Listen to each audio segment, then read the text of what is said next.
April 24, 1945. A forward observation post, somewhere east of the Mulde River.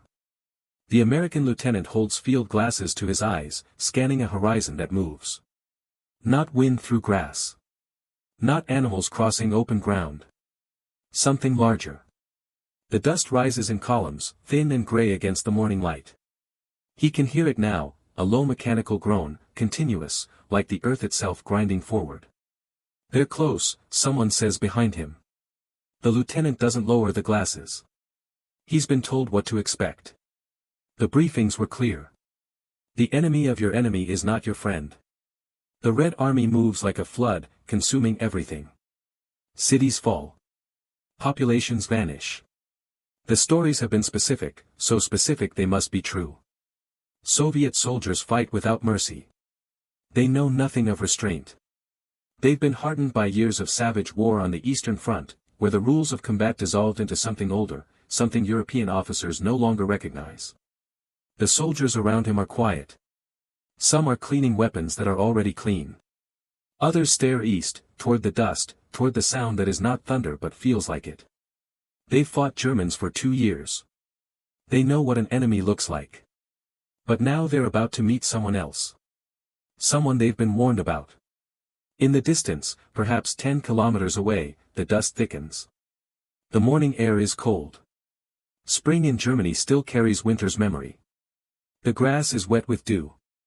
The trees are beginning to bud, but slowly, as if uncertain whether the world deserves another season. Behind the American position, a village sits empty. The civilians fled west 3 days ago, pushing handcarts and wheelbarrows loaded with whatever they could carry. The houses stand with their doors open, their windows dark. A dog barks somewhere, then stops. The silence that follows is worse than the sound. The lieutenant lowers his glasses. He turns to the men behind him, a platoon of infantry, mixed experience, some veterans of Normandy and the Bulge, others fresh replacements who arrived in March. They watch him, waiting for orders. He has none to give except to wait. Wait and watch. Wait and see what emerges from the dust. One of the men, a private from Brooklyn, says, "Sir, what if they don't stop?" The lieutenant doesn't answer. The question has no good answer. The Red Army has been advancing for weeks, overrunning German positions, swallowing territory at a pace that seems impossible. They've traveled from Moscow to the Elbe in 3.5 years. They've fought through hell. And now they're here, less than a day's march away, and no one knows what will happen when American and Soviet forces finally meet face to face. The briefings warned of chaos. Of friendly fire incidents. Of language barriers and cultural misunderstandings that could spiral into violence. But they also spoke of something else, something harder to define. A sense that the Soviets were not quite allies. Not quite friends. Useful, yes. Necessary, yes. But temporary. The alliance has always been tactical, never ideological. Everyone knows it will not survive the peace. The same morning, west of the Elbe River. The Soviet scout sits on the hull of a T-34, smoking a cigarette that is more paper than tobacco. His uniform is patched in 3 places. His boots are German, taken from a supply dump outside Dresden. He's 23 years old. He's been in the Red Army since Stalingrad. He knows what Americans are. He's been told. They are soft. They fight from a distance, with machines and air support, never closing to see the enemy's face. They have not suffered. They do not understand what this war has cost.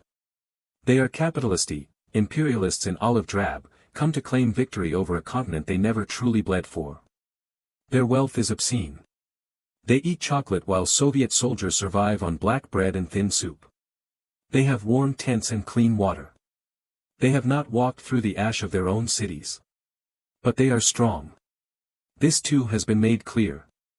Their production is limitless. Their armor is heavy. Their artillery is precise. They will be polite, perhaps, until they are not.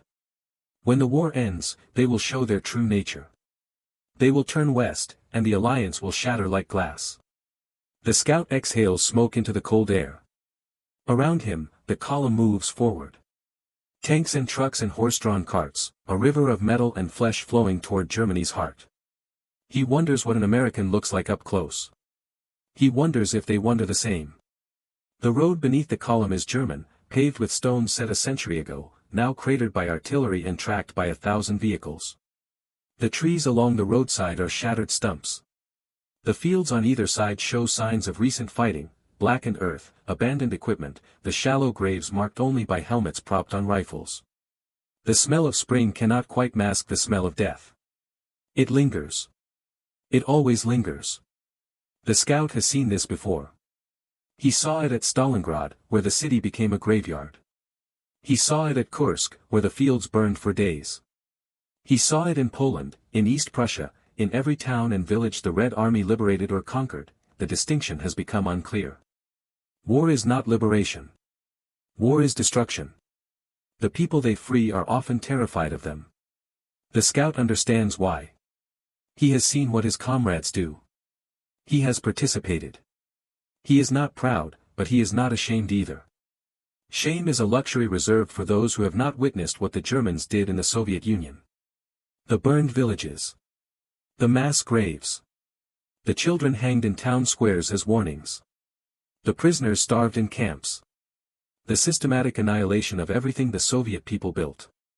When the Red Army crosses into Germany, when Soviet soldiers enter German homes and see the comfortable furniture, the full pantries, the undamaged infrastructure, they understand.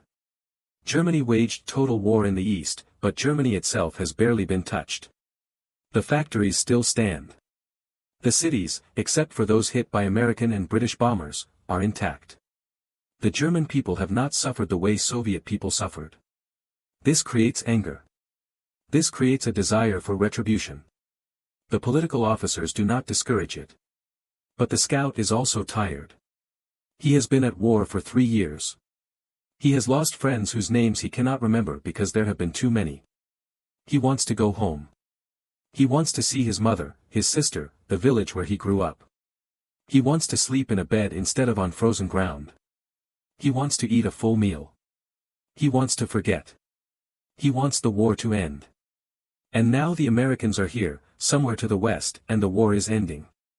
But the scout has been told not to trust them. He has been told they are the next enemy. He has been told that vigilance is still required. He finishes his cigarette. He tosses the butt into the mud. The column keeps moving. Above him, the sky is pale and cold. It looks like rain. The propaganda has been meticulous. In Soviet field newspapers, cartoons depict American soldiers as gangsters in uniform, slouched, grinning, holding bags of money while Soviet soldiers bleed for victory. Political officers remind their men, the Americans delayed the Second Front. They let the Soviet Union bear the weight of Nazi fury for 3 years while they sat safe across oceans. Millions died. Cities burned. And where were the Americans? In Britain. In North Africa. Anywhere but the place where the war was truly fought. But respect the enemy, the officers say. Respect their technology. Their wealth. Their industrial power. Do not underestimate them.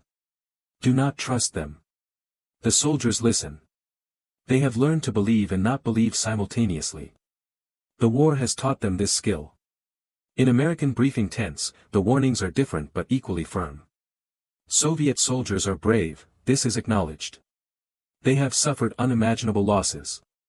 But they are also unpredictable.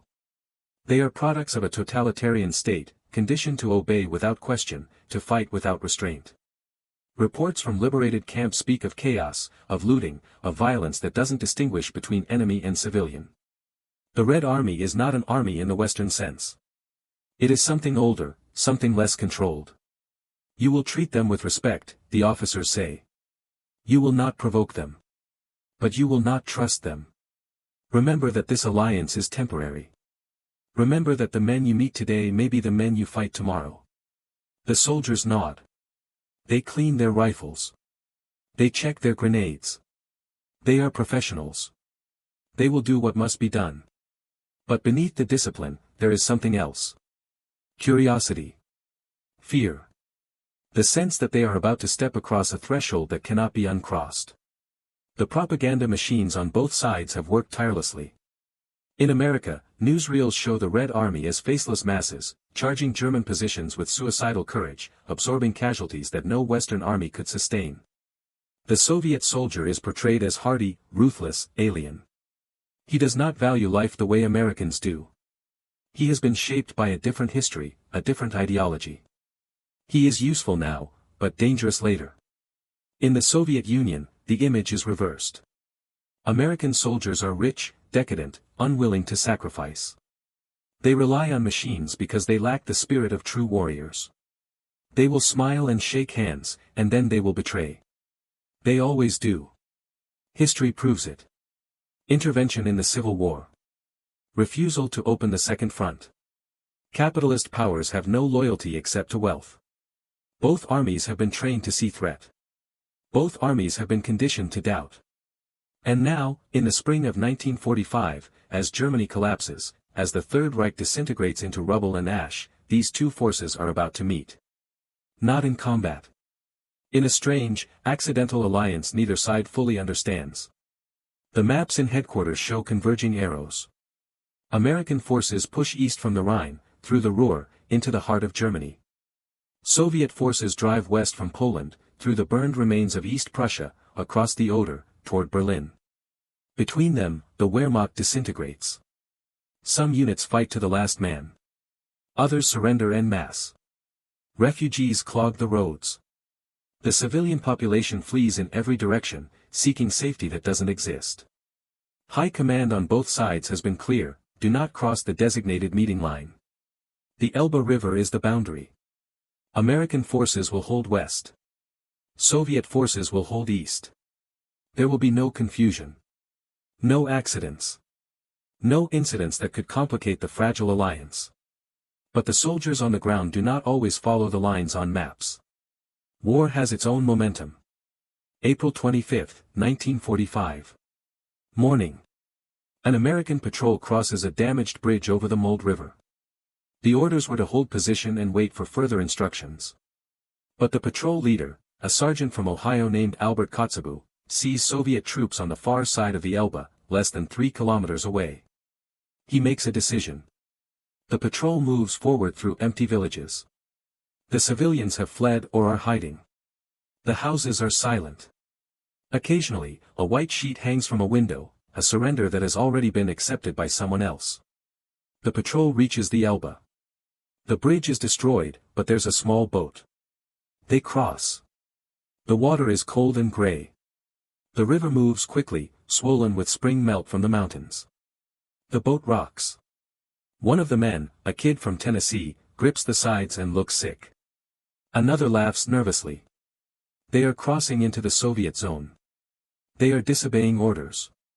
They could be shot by their own command. They could be shot by the Soviets. But Kotzebue has made his decision, and soldiers follow. The eastern bank is quiet. Trees lean over the water.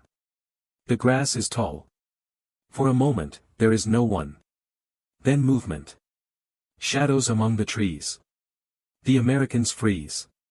Weapons come up. Fingers find triggers. Soviet soldiers emerge from the tree-line. 6 of them. Then 8. Then more. They are young, most are barely out of their teens. Their uniforms are worn, mismatched. Some wear German boots. Some have pieces of German equipment. They look exhausted. They look dangerous. On the eastern bank, Soviet soldiers are waiting. For a moment, no one moves. The Americans stand with their weapons lowered but ready. The Soviets do the same. Both groups are young, most are barely out of their teens. Both are exhausted. Both have seen more death than men twice their age. And then someone steps forward. It is a Soviet soldier, perhaps 20 years old, unarmed. He walks slowly, deliberately, his hands raised to show he carries no weapon. His face is blank, not hostile, not friendly. Just waiting. Kotzebue hesitates. Then he steps forward too. He doesn't lower his rifle, but he doesn't aim it either. He raises one hand. The two men stop 3 meters apart. They look at each other. Neither speaks. The language barrier is absolute.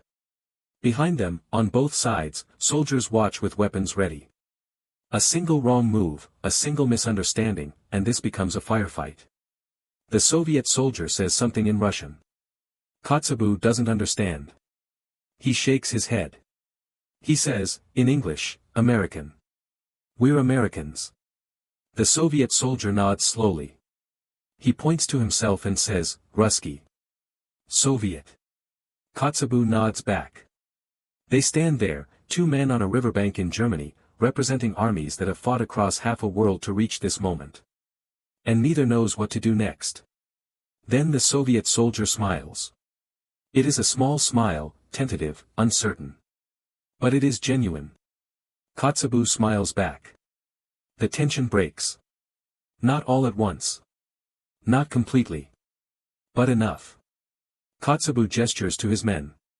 One of them comes forward with a pack of lucky strikes. He offers it to the Soviet soldier. The Soviet takes one. A lighter appears. They smoke together in silence.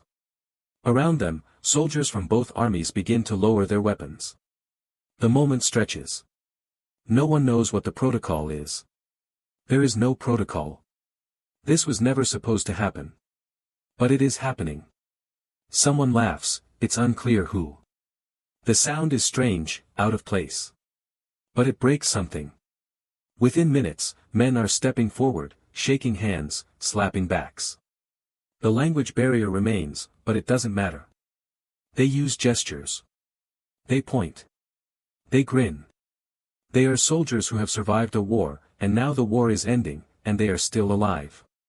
A Soviet soldier pulls out a flask of vodka. An American produces a Hershey bar. They trade. They eat and drink together. The vodka burns. The chocolate is sweet.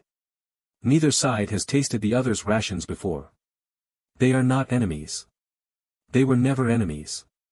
The realization spreads slowly, wordlessly, like warmth returning to frozen limbs. These are not monsters. These are not automatons. These are men, tired, hungry, scared, relieved. Men who have fought their way across a continent. Men who have lost more than they can say. Men who want to go home. The propaganda said otherwise. The briefing said otherwise. But propaganda and briefings are words, and words cannot stand against what eyes can see. The Soviet lieutenant is named Korotiv. He is 25. He has been in combat since 1941. He lost a brother at Kursk. He lost a cousin at Leningrad. He has seen things that cannot be spoken. He approaches the Americans slowly, his hands visible, his face neutral. The American sergeant raises one hand in greeting. There is a long pause. Neither side knows what to say. The language barrier is absolute. But then one of the Americans pulls out a pack of Lucky Strikes and offers it forward. The Soviet officer takes one. A lighter is produced. They smoke together in silence. Around them, soldiers from both armies begin to lower their weapons. Someone laughs, it's unclear who. The sound breaks the tension like a stone through glass. Within minutes, men are shaking hands, slapping backs, trying to communicate through gestures and broken phrases. A Soviet soldier pulls out a flask of vodka. An American produces a Hershey bar. They trade. They grin. They are not enemies. They were never enemies. Later that same day, farther north, a similar meeting occurs near Torgau. This time, there are photographers present. American and Soviet officers shake hands on the ruins of a bridge. Someone raises a flag. The cameras click. The smiles are broad, genuine. These will become famous images, proof of Allied unity, proof that East and West can cooperate, proof that the war has been won together. But it's the moments away from the cameras that matter more. Soviet soldiers show photographs of their families, wives, children, parents they haven't seen in years. American soldiers do the same. They realize they carry the same things. Letters. Pictures. Small tokens from home. They realize they have the same fears. The same hopes. The same exhaustion. They realize the enemy was never each other. In the weeks following the first meetings, unofficial contact spreads along the entire front. American and Soviet soldiers meet in farmhouses, in ruined villages, in the open fields between their lines. They share food. They trade souvenirs. The Americans are astonished by Soviet endurance. These men have marched across a continent, through winters that killed as surely as bullets, through battles that consumed entire armies. The Soviets are astonished by American abundance, the trucks, the rations, the equipment that seems limitless. But more than anything, they are surprised by recognition. These are not monsters. These are not faceless masses. These are men, tired, hungry, scared, hopeful. Men who want the war to end. Men who want to go home. The propaganda begins to crack. May 2, 1945. A village near Torgau. The Soviet soldier's name is Grigory. He is sitting on a stone wall, sharing a cigarette with an American named William. Neither speaks the other's language, but they have been talking for an hour. They use hands.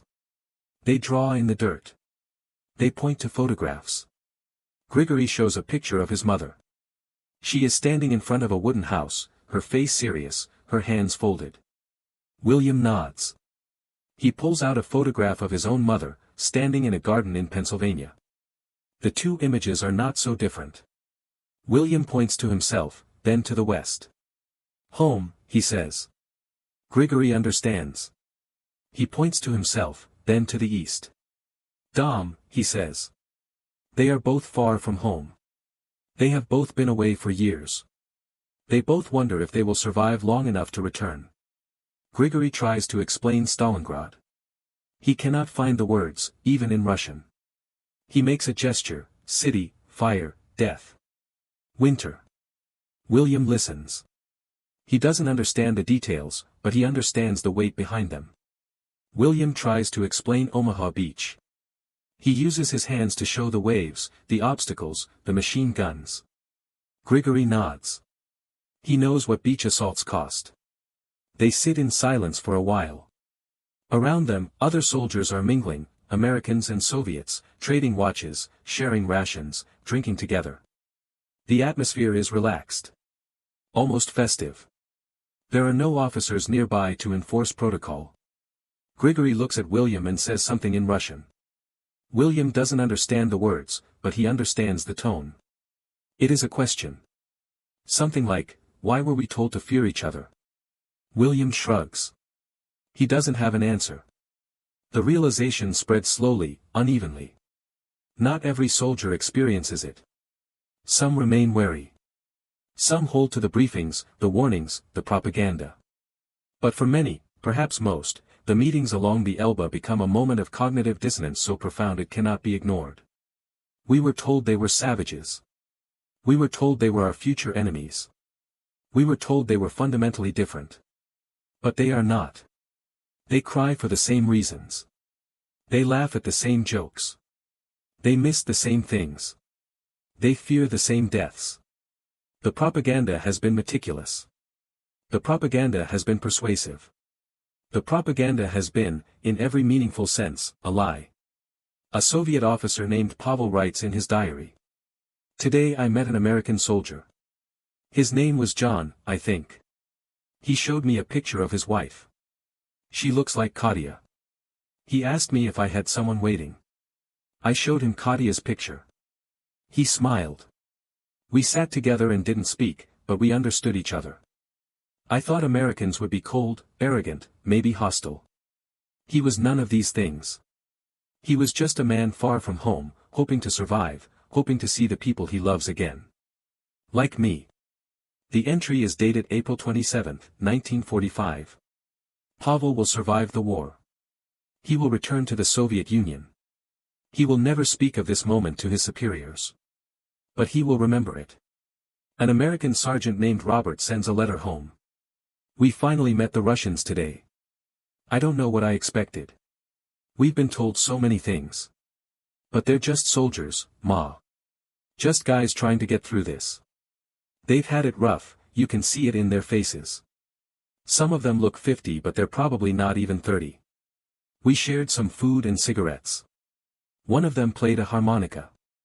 Another one had a balalaika. We sat around like it was a picnic instead of the middle of Germany. I wish you could have seen it. I wish the people making the speeches could have seen it. The letter is dated April 28, 1945. It will be censored before it reaches Pennsylvania. The line about the speeches will be removed. The meetings continue throughout early May. In some places, joint patrols are organized. American and Soviet soldiers sweep through villages together, clearing out the last pockets of German resistance. They communicate through interpreters or through gestures. They learn to work together. They develop a grudging respect. In other places, celebrations erupt. Vodka and whiskey flow. Men dance in the streets. Toasts are made, to victory, to peace, to the end of suffering. The celebrations are genuine. The relief is overwhelming. The war in Europe is ending. Against all odds, against all the death, they have survived. But beneath the celebration, something else is happening. The soldiers are beginning to ask questions. Why were we told to fear them? Why were we told they were different? Why did our governments describe them as threats when they are clearly allies? The questions are dangerous. They imply doubt. They imply that the official narrative might be incomplete, or worse, deliberately false. Soldiers are not supposed to question. They are supposed to obey. But war changes men. It teaches them to see clearly. To trust their own eyes more than distant voices. And what they see, along the Elbe River in the spring of 1945, contradicts everything they were told. A Soviet political officer files a report. Observed unauthorized fraternization between Red Army personnel and American forces near Torgau. Men were sharing rations and alcohol. Several expressed admiration for American equipment and living standards. Recommend increased ideological education to counteract capitalist influence. The report is dated May 3, 1945. It will be filed. It will be read. It will contribute to policies that will emerge later. But for now, the fraternization continues. An American intelligence officer writes a memo. Soviet soldiers appear less disciplined than expected. However, they demonstrate remarkable endurance and combat effectiveness. Personal interactions suggest they are not the ideological automatons described in briefings. Many express desire for peace and return to normal life. This may complicate post-war planning. The memo is dated May 5, 1945. It will be circulated among senior officers. It will be discussed. It will be largely ignored. May 8, 1945. Germany surrenders. The war in Europe is over. Along the Elbe, American and Soviet soldiers celebrate together. They drink. They sing. They embrace. For a brief moment, the alliance feels real. The propaganda falls away. There is only relief. Only joy. Only the overwhelming sense that they have survived something that should have killed them all. But even as they celebrate, the machinery of separation is already moving. Within days, new orders arrive. American forces are to withdraw to the agreed-upon occupation zones. Soviet forces are to do the same. There will be no further joint operations. Contact between American and Soviet personnel is to be minimized. The brief period of fraternization is over. The soldiers do not understand why. The war is won. The enemy is defeated. Why must they separate now? But orders are orders. The withdrawal begins on May 10. American units pull back from territory they captured east of the Elbe. Soviet forces move in to replace them. The handover is tense. Not hostile, not yet, but the ease of the previous weeks has evaporated. Officers on both sides are curt, professional, distant. The smiles are gone. The shared meals have stopped. The friendship, such as it was, is over. The soldiers watch each other across the new boundary lines. Some wave. Most don't. The divide is not just geographic. It is psychological. Something has changed at a level above their heads, and they are powerless to resist it. An American corporal named Jimmy writes in his diary. We're pulling out of Torgau today. The Russians are taking over the whole east side of the Elbe. I don't understand why. We fought together. We celebrated together. We were supposed to be allies. But now the officers won't even let us talk to them. It's like the whole thing never happened. Like we imagined it. The entry is dated May 12, 1945. Jimmy will return to Illinois in November. He will never see Germany again. A Soviet junior lieutenant named Victor writes in a letter to his wife. The Americans have left. We control everything east of the river now. Command says this is good, that we must secure our zone, that the Americans cannot be trusted. But I remember the men I met. They gave me cigarettes. They showed me pictures of their families. They were not hostile. They were not threatening. They were just men, like us. I do not understand why we cannot remain friends. The letter is dated May 14, 1945. It will not pass censorship. Victor will rewrite it without the last 3 sentences. The version his wife receives will say only, "The war is over. I will come home soon." The Americans pull back west. The Soviets consolidate their control in the east. The brief window of contact closes. The soldiers return to their separate camps, their separate worlds, their separate futures. Many will never see each other again. But they will remember. They will remember what they learned on the banks of the Elbe River in the spring of 1945. They will remember that the enemy was not who they were told. They will remember that propaganda is a tool, and truth is something that must be witnessed firsthand. They will remember, and the memory will complicate everything that comes after. By June, the separation is complete. American soldiers occupy Western Germany. Soviet soldiers occupy the East. Berlin is divided into sectors. Checkpoints are established. The map of Europe is redrawn, not with the clean lines of negotiation but with the jagged boundaries of mistrust. The Iron Curtain is not yet a phrase, but the reality it will describe is already forming. The soldiers do not understand. They were told this war was about defeating fascism. They were told it was about freedom, about justice, about building a better world. But the world being built looks suspiciously like preparation for another war. Some veterans will spend the rest of their lives trying to reconcile what they experienced at the Elbe with what came after. They will fail. The contradiction is too profound. Either the meeting was real and the Cold War was a betrayal, or the Cold War was inevitable and the meeting was a delusion. Both cannot be true. Most will choose to forget. It is easier that way. June 1945. A displaced persons camp, somewhere in Western Germany. The American soldier stands at the edge of the camp, watching as Soviet liaison officers move through the crowds. They are looking for Soviet citizens, people who were taken as slave labor, people who fled during the German retreat, people who simply ended up on the wrong side of the new lines.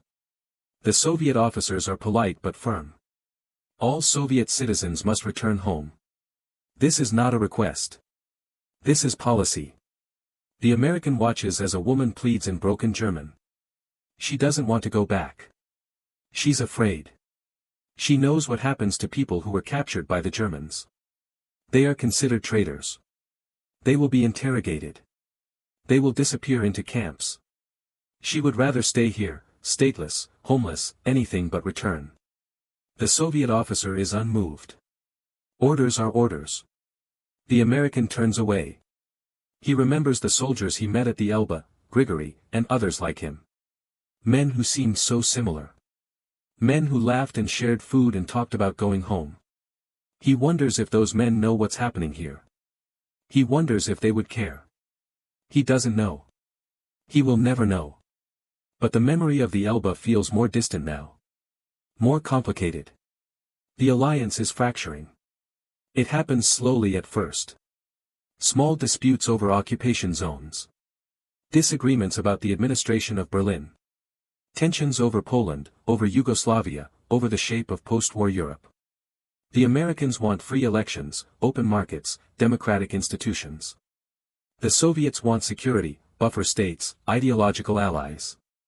Neither side will compromise. The soldiers who met at the Elbe are not consulted. They have no voice in the decisions being made.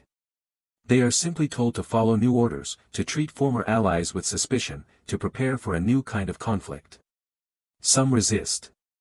Some remember the faces they saw, the hands they shook, the humanity they witnessed. But resistance is futile. The Cold War is beginning, and it does not care about individual memory. By the end of 1945, the tone has shifted completely.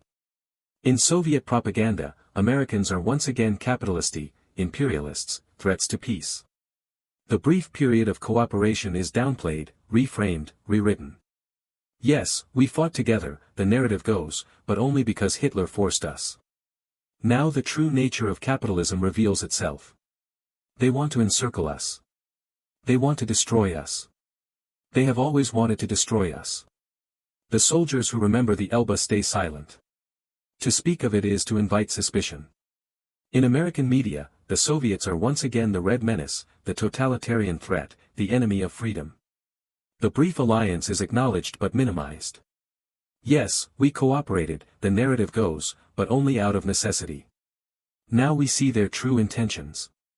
They want to spread communism. They want to dominate Europe. They have always wanted to dominate Europe. The soldiers who remember the Elbe are told to forget. Most do. Or they pretend to. 1946, the Iron Curtain descends. Winston Churchill gives his speech at Fulton, Missouri. The phrase enters history. The division of Europe is complete. The brief moment of contact is over. American soldiers are stationed in West Germany. Soviet soldiers are stationed in East Germany. They look at each other across barbed wire and minefields. Some of them remember meeting as friends. None of them will admit it. The soldiers who met at the Elbe carry the memory like a scar. For the Americans, it's a reminder that propaganda is not truth. That the men they were told to fear were men like themselves. That the world is more complicated than official narratives suggest. Some will become skeptical of government pronouncements. Some will question the new Cold War policies. Some will speak out, and be branded as traitors or naive idealists. Most will simply stay quiet. The memory is uncomfortable. It doesn't fit the post-war world. It's easier to forget. For the Soviets, the memory is even more dangerous. To speak of American kindness is to risk accusations of bourgeois sympathy. To remember the abundance of American equipment is to highlight Soviet scarcity. To suggest that Americans are not inherently hostile is to contradict state ideology. The memory must be suppressed. Some Soviet soldiers write in private diaries. Some tell stories to their families, in whispers, late at night. But publicly, they conform. They must. The alternative is unthinkable. Years pass. The veterans age. They marry. They have children. They build lives in a world divided by ideology and fear. They watch as the Cold War deepens, as nuclear arsenals grow, as proxy conflicts erupt across the globe. They watch and they remember that it didn't have to be this way. But they are powerless to change it. Some try. In the 1960s, a few American veterans travel to the Soviet Union as part of cultural exchange programs. They visit Moscow, Leningrad, Stalingrad. They meet Soviet veterans. They shake hands. They remember the Elbe. The meetings are brief. They are monitored. They are carefully controlled. But in the moments between official events, old soldiers talk. They share stories. They remember. One American veteran asks, "Why did it end? Why did we stop being friends?" The Soviet veteran looks at him for a long time. Then he says, in careful English, "The war ended. The war we fought together. But the war our leaders wanted to fight, that war never ended." It's the closest either of them will come to the truth. The propaganda machines never acknowledge the contradiction. Both sides continue to tell their stories. The Soviet Union emphasizes its sacrifice, its losses, its role in defeating fascism.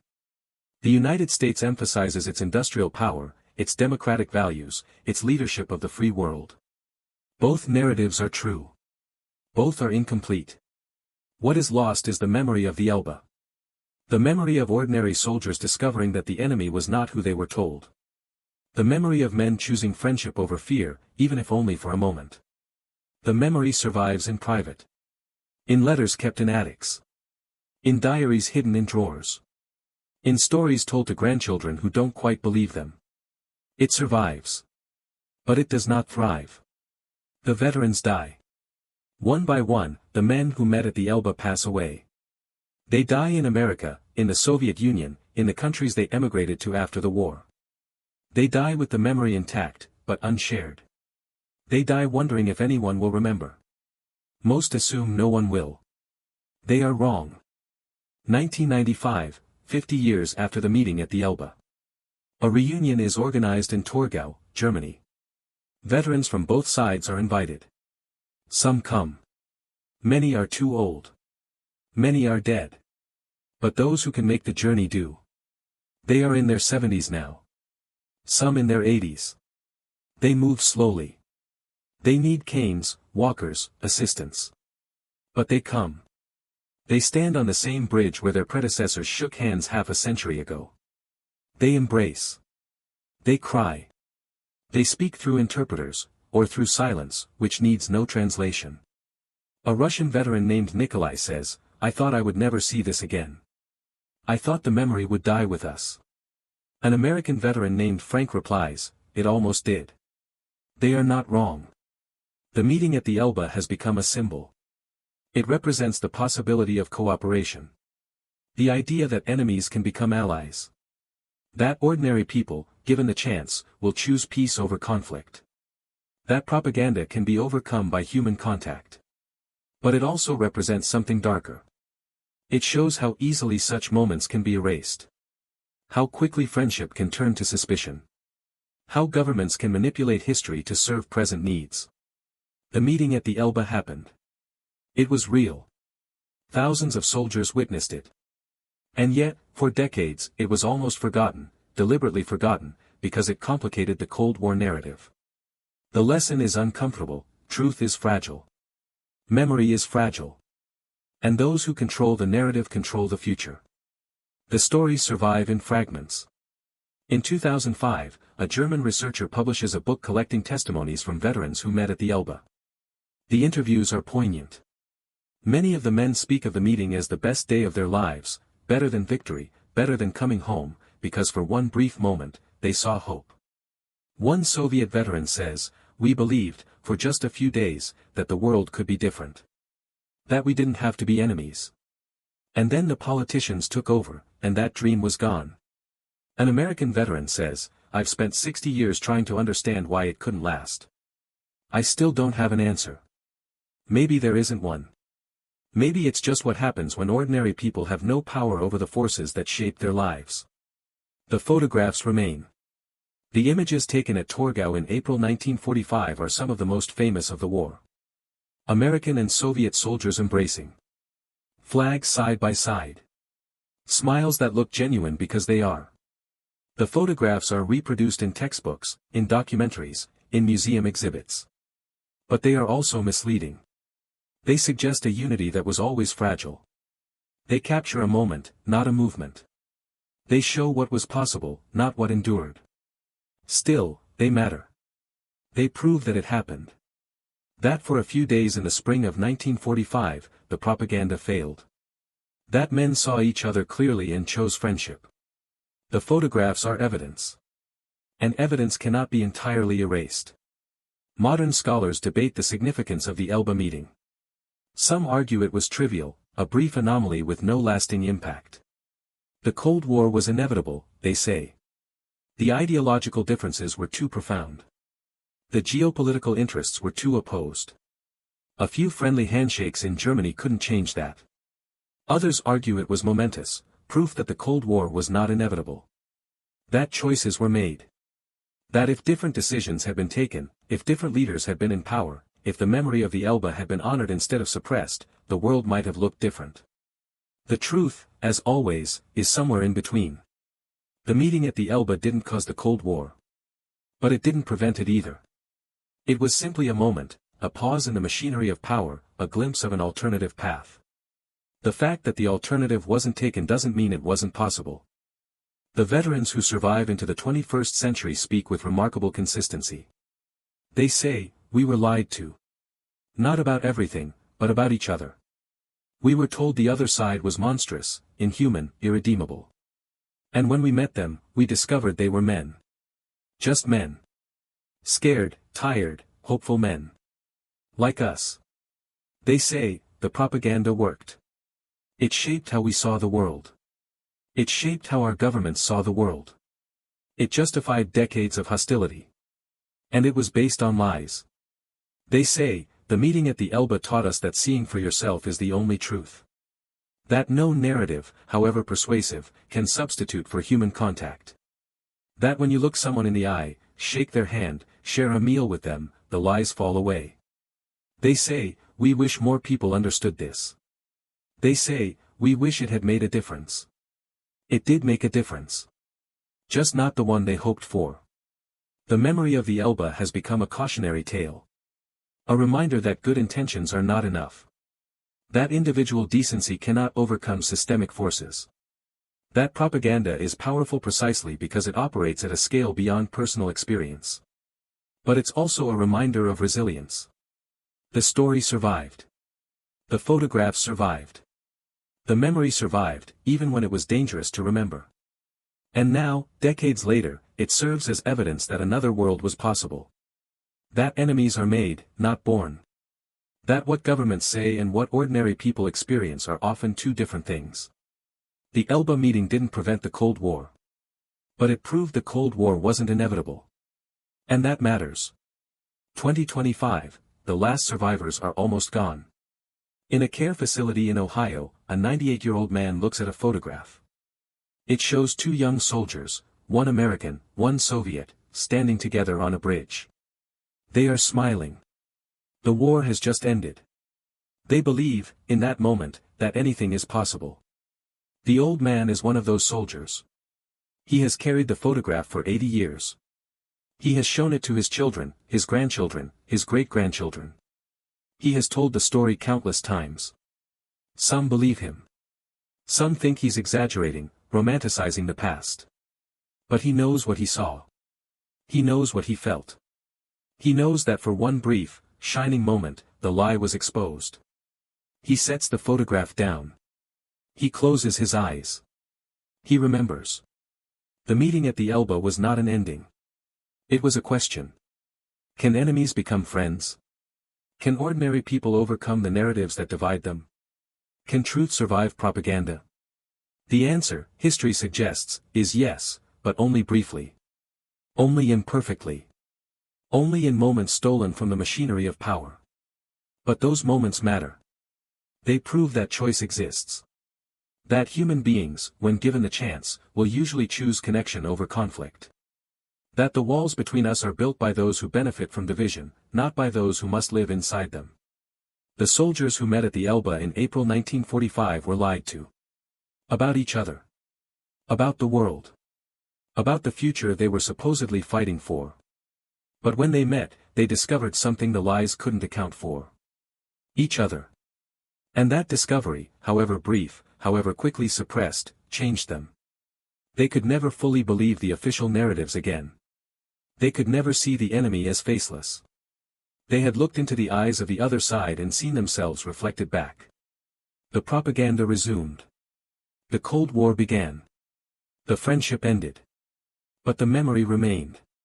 And memory, even when silent, even when hidden, even when forgotten by everyone except those who lived it, memory is evidence. Evidence that another world was possible. That it still is. If only we choose to see it.